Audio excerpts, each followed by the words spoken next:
जय हिंद दोस्तों, मेरा नाम है रुपेंद्र कुमार शर्मा। आप देख रहे हैं शर्मा कोचिंग क्लासेस। क्या देख रहे हैं आप? Sharma coaching classes. ठीक है, अगर आप इस चैनल में नए हैं तो सब्सक्राइब ज़रूर करेंगे, बेल आइकन में हिट ज़रूर करेंगे। ठीक है, अगला ये हमारा कुछ डिटेल है जिसमें हमारा व्हाट्सअप नंबर है, टेलीग्राम आईडी है, इससे भी आप जुड़ जाएंगे बिल्कुल, क्योंकि अगर आपको रेंजर की तैयारी करनी है, ACF रेंजर की, तो यहाँ से पूरी डिटेल आपको दिया जाएगा। ठीक है, अगला बता दूँ कि जो टॉपिक में पढ़ाने वाला हूँ, टॉपिक का नाम है कृषि पे मैं पढ़ा रहा हूँ, जो कि हमारे पास टॉपिक है ACF रेंजर का, जिसमें कृषि का टॉपिक बहुत ही इंपॉर्टेंट है।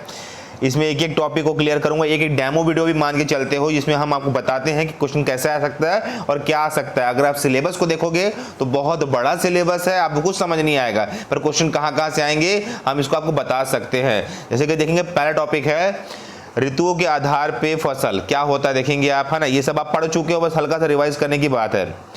जैसे कि रबी की फसल अक्टूबर नवंबर में बोई जाती है और काटी कब जाती है? मार्च अप्रैल में। ये क्वेश्चन पूछ सकता है कि रबी की फसल कब बोई जाती है और कब काटी जाती है। इनके प्रमुख फसलों के नाम इंपॉर्टेंट है जो एग्जाम में पूछ सकता है।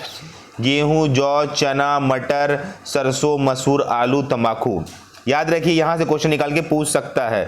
अगर वहीं पे आप देखते हैं खरीफ की फसल, तो जून जुलाई में बोई जाती है और अक्टूबर नवंबर में काटी जाती है। इसमें क्या क्या है? चावल, ज्वार, बाजरा, मक्का, मूंगफली, कपास, सोयाबीन, गन्ना और अरहर। याद रखिए, फसल के नाम याद होने चाहिए। फसल के नाम से क्वेश्चन पूछता है कृषि वाले सेक्शन से। ठीक है, उसके बाद है जायद फसल, जो कि मार्च में बोई जाती है और जुलाई में काटी जाती है। तरबूज, खरबूज, ककड़ी, खीरा, भिंडी, सूरजमुखी, जो अभी आप अभी खा रहे होगे। ठीक है ना, बिल्कुल याद रखिए, ये गर्मा फसल भी एक नाम से जाना जाता है इसको, है ना। ठीक है, और कुछ इस पे एक कुछ आपका टॉपिक भी है कि जीवन चक्र के आधार पे फसलें, एक वर्ष की फसलें, मतलब जो एक साल में एक बार बोई जाती है। गेहूं हो गया, धान हो गया, सरसों हो गया, मूंगफली हो गया, कपास हो गया, लौकी हो गया, मूंग हो गया, आलू हो गया। इस साल में एक वर्षीय बोई जाती है। और द्विवर्षीय फसलें क्या है? चुकंदर, मूली, प्याज, फूल गोभी, पत्ता गोभी। ये आपको साल में 2 साल में आप इसको बो सकते हो। ठीक है, याद रखिए, क्वेश्चन पूछ सकता है कि इनमें से कौन एक वर्ष की फसल है और कौन 2 वर्ष की फसल है। याद रखिए, इसको आप टॉपिक को समझना। आपके कृषि के टॉपिक को अगर आप वहां पे सिलेबस से देखोगे, आप नहीं ढूंढ पाओगे। हम जो दे रहे हैं यहीं से आप सारे क्वेश्चन निकल के आने वाले हैं। ठीक है, आगे आप देखेंगे, इसमें अब हम डील करेंगे गेहूं पर। अगर आप कृषि का टॉपिक देख रहे हैं तो आपको एक एक फसल पे डील आना चाहिए, उसका वैज्ञानिक नाम पता होना चाहिए, कब बोया जाता है, कब काटा जाता है और क्या क्या किया जाता है, आपको पता होना चाहिए। देखो, गेहूं एक रबी की फसल है, ये याद रखना। इस वीडियो को अंत तक देखना, तब आपको कृषि का टॉपिक समझ आएगा कि आपको पढ़ना कैसा है। गेहूं एक रबी की फसल है। ठीक है, अगला पॉइंट देखेंगे, इसमें क्या दिया हुआ है? मैक्रोनी गेहूं सूखा प्रवाहित क्षेत्रों के लिए उपयुक्त होती है। क्वेश्चन दिया हुआ है कि मैक्रोनी गेहूं कौन से क्षेत्र के लिए उपयुक्त होता है। ये अदर स्टेट के कृषि के जो पेपर्स होते हैं ना, वो क्वेश्चन है ये वाला, याद रखिए। तीसरा पॉइंट देखेंगे, नारिन 10 गेहूं के बौनेपन की प्रजाति होती है। याद रखिए, नारिन 10 याद रखना है आपको, या डायरेक्ट नाम आपको याद रखना है। नारिन 10 याद रखना, एक बौना प्रजाति है गेहूं का। इसका भी क्वेश्चन दिया हुआ है, इसको भी आप अच्छे से देखेंगे। ठीक है, अगला है आपके पास चौथा पॉइंट है ट्रिटिकेल, है ना। ट्रिटिकेल गेहूं एवं राई के मध्य संकरण का प्रतिफल है। संकरण मतलब दोनों को मिक्स करने का प्रतिफल है। पूछता है ये भी। गेहूं के लिए उपयुक्त मिट्टी है दोमट मिट्टी। क्या है? दोमट मिट्टी। याद रखना, दोमट मिट्टी पूछता है गेहूं की फसल के लिए कौन सी मिट्टी उपयुक्त होती है? दोमट मिट्टी। ठीक है, अगला आप देखेंगे, 2 मिनट में सेट कर दे रहा हूं। हाँ, अगला आप देखेंगे, ठीक है, ये है 6वां पॉइंट है कि गेहूं में होने वाले रोग को कहते हैं रोग रस्ट या पीट भी कहा जाता है। गेहूं का रोग याद रखिए, क्या कहते हैं? रस्ट कहते हैं। ठीक है, अगला आप देखेंगे, थोड़ा सा जूम आउट करता हूं, ये थोड़ा सा बड़ा है। हाँ, ठीक है, अगला आप देखेंगे, उत्तर प्रदेश के दक्षिणी पठारी क्षेत्र में गेहूं की खेती नहीं की जाती है। अब यूपी क्यों लिया गया है? कि यूपी में गेहूं अधिक मात्रा में मिलता है ना, तो कौन कौन से क्षेत्र में होता है ये आपको पता होना चाहिए। अगला, कि सल्फर का प्रयोग गेहूं की उत्पादकता एवं उसमें प्रोटीन की मात्रा को बढ़ाने में, है ना, हेतु की जाती है।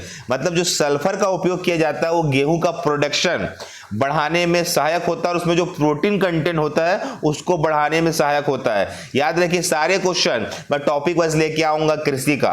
अगर आप चैनल में नए होंगे सब्सक्राइब जरूर करें, तभी आपको ये सारे वीडियो का नोटिफिकेशन टाइम से मिल पाएगा। और लाइक कर दोगे तो हर समय मेरा वीडियो आपके होम पेज में दिखाई भी देगा, है ना। चलिए आगे देखते हैं इसमें क्या है। चलो अगला है मैग्नीशियम।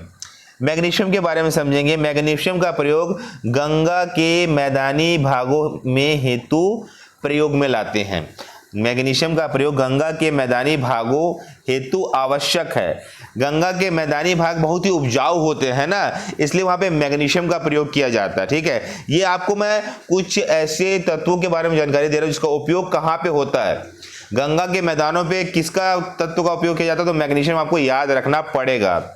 बोरान का उपयोग पूर्वी और सुदूर पूर्वी क्षेत्रों हेतु आवश्यक होता है। याद रखना ये सब सारे टॉपिक का जब मैं एमसीक्यू लेके आऊंगा ना, वस्तुनिष्ठ लेके आऊंगा, आपको और क्लियर हो जाएगा। अगला, गेहूं में ग्लूटीन नाइट्रोजन के रूप में पाया जाता है। ग्लूटीन क्या होता है, जो गेहूं का जो बोलते हैं ना उसकी जो क्वालिटी को बढ़ा देता है, वो नाइट्रोजन के रूप में पाया जाता है ना। गेहूं में वो नाइट्रोजन के रूप में पाया जाता है, ये चीज आप याद रखना। ठीक है, पूछ सकता है गेहूं में नाइट्रोजन किस रूप में पाया जाता है, आंसर है ग्लूटीन के रूप में। अगला, शुष्क भार के आधार पर गेहूं में फास्फोरस की मात्रा 1% होती है। शुष्क भार के आधार पर गेहूं में फास्फोरस की मात्रा 1% होती है। यह चीज भी आपको दिमाग में रखना है। फास्फोरस की मात्रा 1% होती है। डायरेक्ट आपको वैल्यू पूछेगा एग्जाम में, क्योंकि आप जो एग्जाम देने जा रहे हो थोड़ा लेवल ऊपर है, तो वैल्यू भी आपको याद रखना पड़ेगा। अगला, फास्फोरस की कमी से श्वसन क्रिया मंद हो जाती है और पौधों के दाने छोटे हो जाते हैं। अगर फास्फोरस कम हो जाता है तो जो गेहूं के दाने हैं ना वो छोटे हो जाएंगे, पूर्ण रूप से विकसित नहीं हो पाएंगे, कहने का मतलब है ना। आप बात समझ रहे हो। आपको बिल्कुल ये चीज याद रखना है कि आपके गेहूं में कौन कौन से तत्व दिए जाते हैं, कौन कौन से खाद डाले जाते हैं, ऐसा क्या क्या किया जाता है जिससे गेहूं का उत्पादन और उसकी क्वालिटी में बढ़ोतरी होती है। ठीक है, इसलिए आपको हर पॉइंट को याद रखना है। ठीक है, अगला आप देखेंगे इसमें, यह है अगला पॉइंट कि गेहूं में अनावृत खंड रोग जो होता है वो कवक से होता है। पहले तो याद रखना है कि गेहूं में कौन सा रोग होता है, अनावृत खंड रोग, जो कि कवक से होता है। अगला, हिल बंड रोग संबंधित है गेहूं से, यह भी कवक के द्वारा होता है। हिल बंड रोग, हर रोग को याद करना। डायरेक्ट आपको रोग से क्वेश्चन पूछ सकता है कि हिल बंड रोग कौन से कृषि के उत्पाद में होता है, तो याद रखना गेहूं में होता है।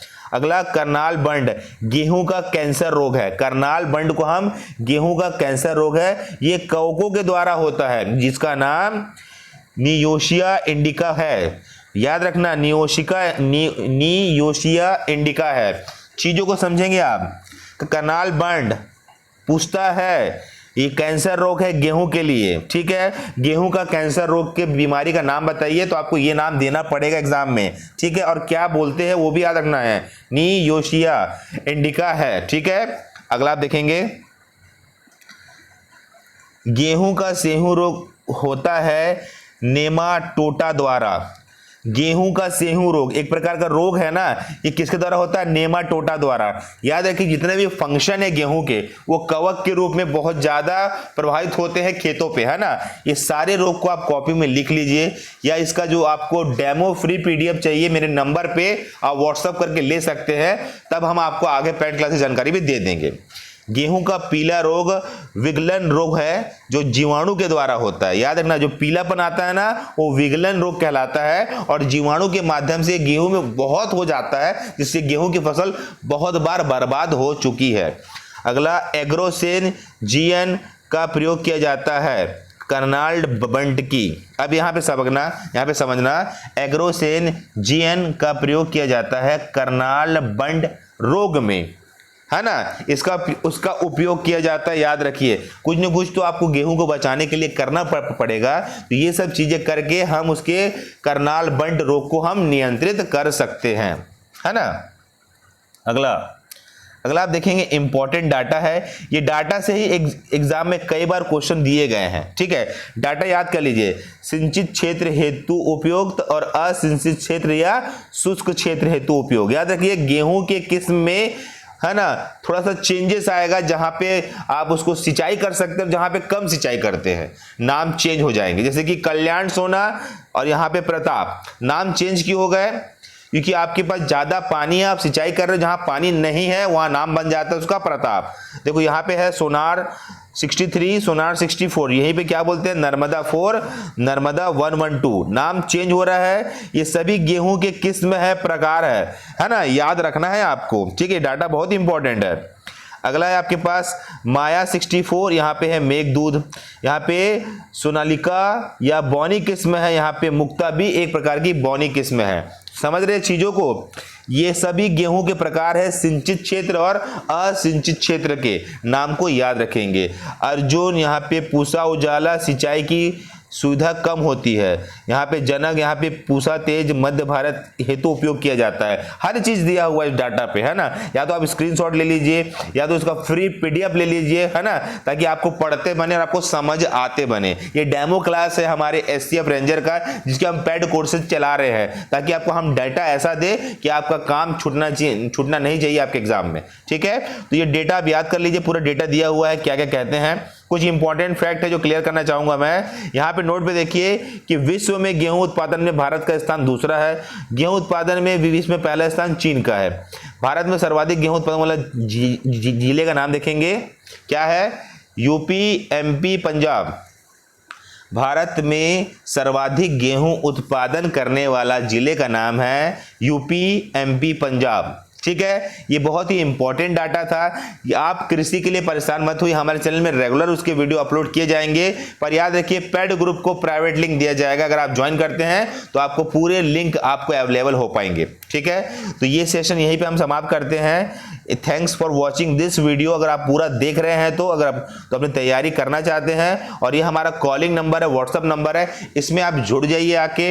इसमें आप हमसे डेमो पीडीएफ ले सकते हैं, इसमें हम डेमो वीडियो ले सकते हैं और बिल्कुल अपनी तैयारी को बेहतर कर सकते हैं। और अगर आप चैनल में नए हैं तो उपयोगी चैनल है, हर टॉपिक का डेमो वीडियो आपको दिया जाएगा और रेगुलर इस पर लाइव टेस्ट सीरीज चल रही है। याद रखिए केमिस्ट्री की चालू हो गई है, 12 बजे आप लाइव हमारे चैनल में ज्वाइन कर सकते हैं और रात को 9 बजे भी आप एसटीएफ रेंजर के लिए आप हमको ज्वाइन कर सकते हैं। धन्यवाद, थैंक यू, ओके, बाय।